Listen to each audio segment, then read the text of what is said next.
Hey guys, today I'm going to show you how to split. So in our previous video, we did talk about having a two portal sync. So we did do in one file. We did do the our script is going to check if an ID exists in portal B, and if the ID does not exist in portal B, it's gonna create a record in portal B, and if you find exist, then gonna kind of like update the code.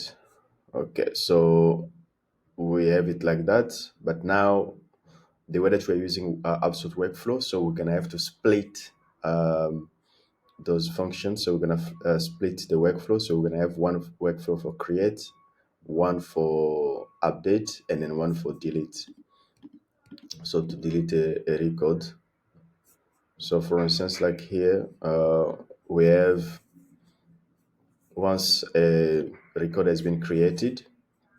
So as you can see that we have record none there. And then after that, we're gonna do our create functions. So we're gonna only do the functions part here, the create one. So let's just comment this one below here.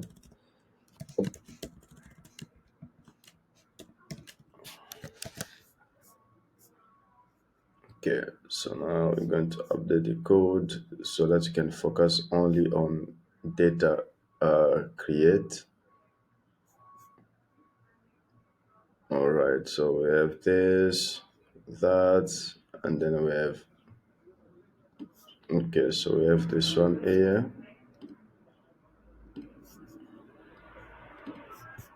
Like this. All right, so let's delete this.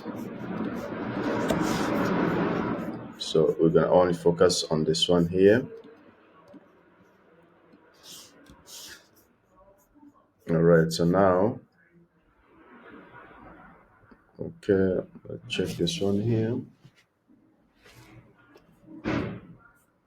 Okay, so we're gonna create that.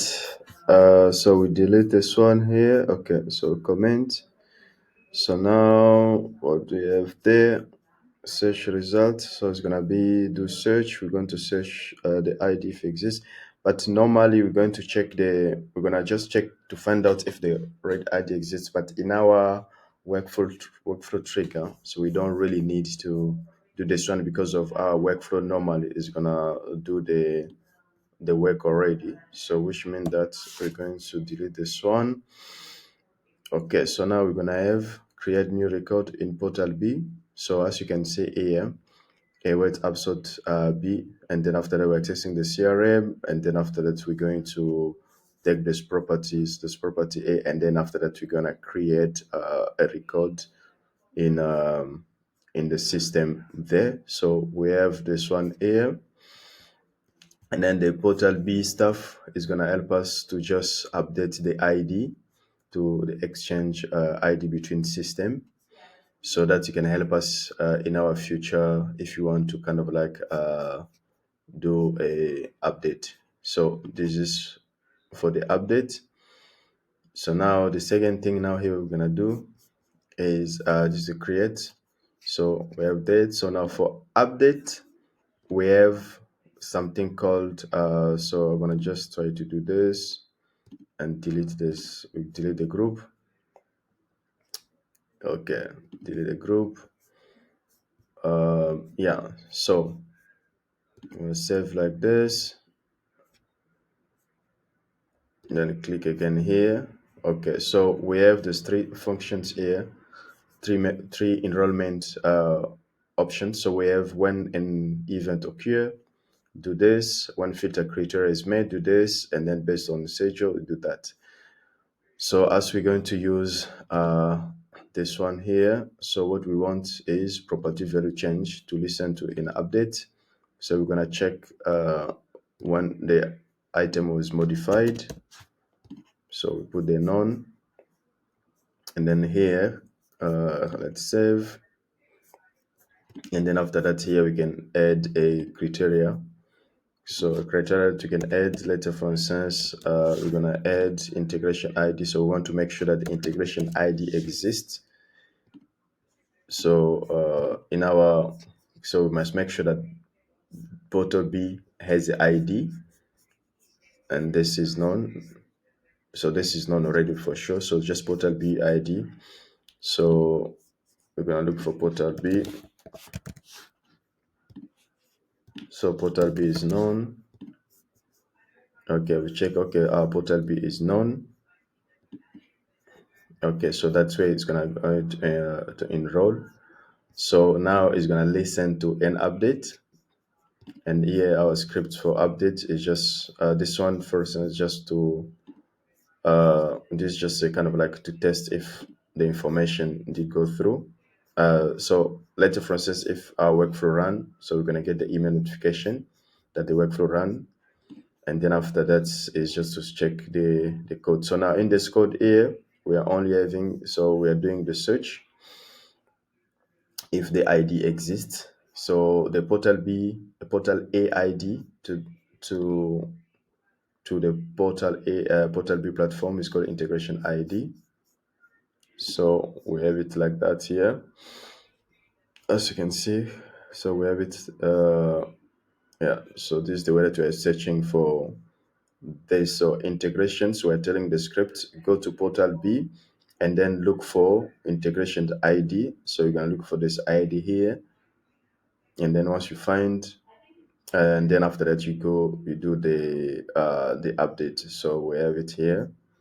So now when you have this one here, we're gonna save, and then we're gonna just do the so once you save like that, review and publish. So we're gonna do review and publish. Next,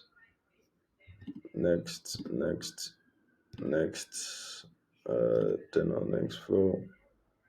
Okay, so that we have it here, and then we must just make sure that enrollment is there.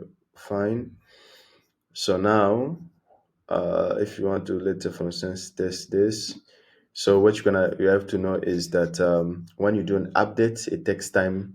When you do a sync record, so later, for instance, if you update something from portal A to portal B, what's gonna is gonna take almost like uh yeah, it can take 1 minute or 2 minutes, or sometimes takes seconds to update.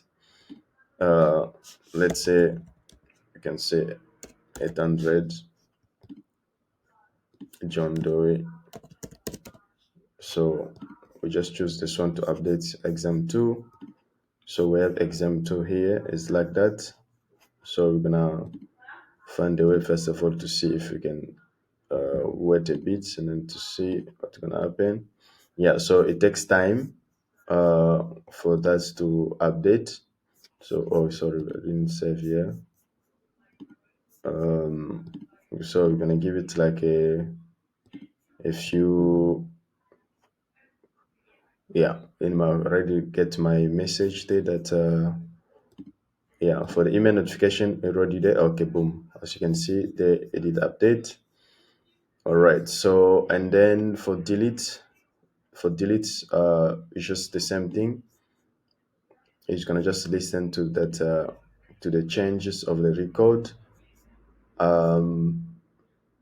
Yeah, so this is the script for record. So I'm gonna just show the script for the record nicely.